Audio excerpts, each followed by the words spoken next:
The line command is very simple and straightforward, having only two options.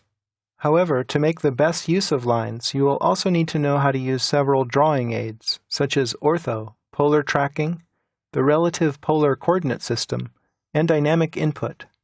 To begin with, let's turn off any of the status bar modes which happen to be on.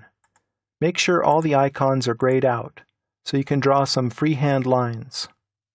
Click the Line tool on the Draw panel, and click some points on screen. There are just two command line options, Close and Undo.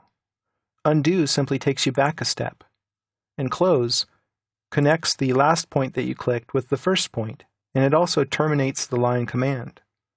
Next, let's try the ortho mode. Toggle it on here. Press the spacebar to repeat the line command. Click a point, and notice that the rubber band connected from the point that you clicked to your cursor location is constrained horizontally or vertically. Click some points, and you'll see that you can only draw lines which are horizontal or vertical. That is, they're orthogonal to each other. I'll press the spacebar to end the command. Next, let's try polar tracking. It's the adjacent icon.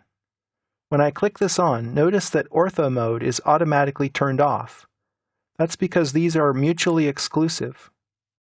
Right-click on the polar tracking icon to open its context menu. Select 45 degrees from the list.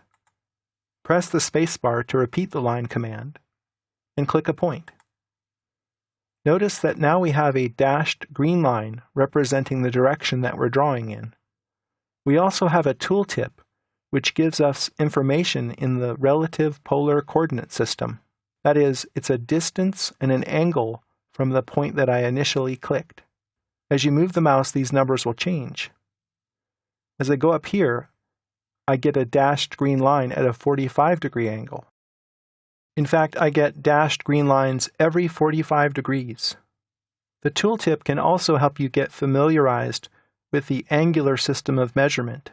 For example, this is 135 degrees away from the initial point clicked. By default, 0 degrees is in the east. I'll click some points here using the polar system set to 45 degrees.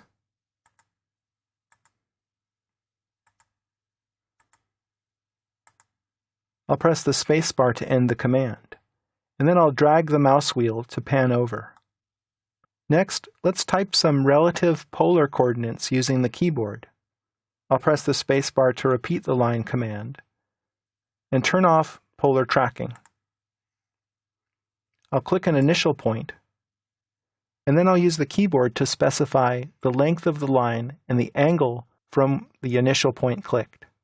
I'll type at, so I have to hold down the Shift key and press the number 2 to get the at symbol. At means the point is relative to the first point that I clicked. Rather than being relative to the origin point of the coordinate system, it's relative to the point that I clicked. I'll type in 4, and then I'll type in the angle symbol, which is above the comma, so Shift angle symbol. It's also known as the less than operator in math.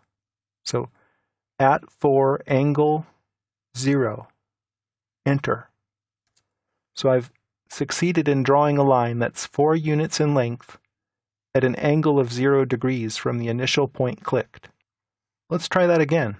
I'll draw another line segment at 3 angle 30.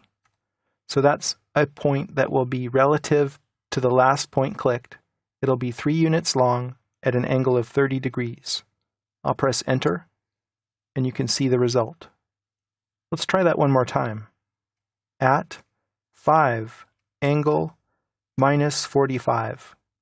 So a negative angle would be below the horizon. It would be down in the lower quadrant. So I'll press enter, and you can see what I mean. The line is 5 units down from the last point clicked at an angle of negative 45 degrees.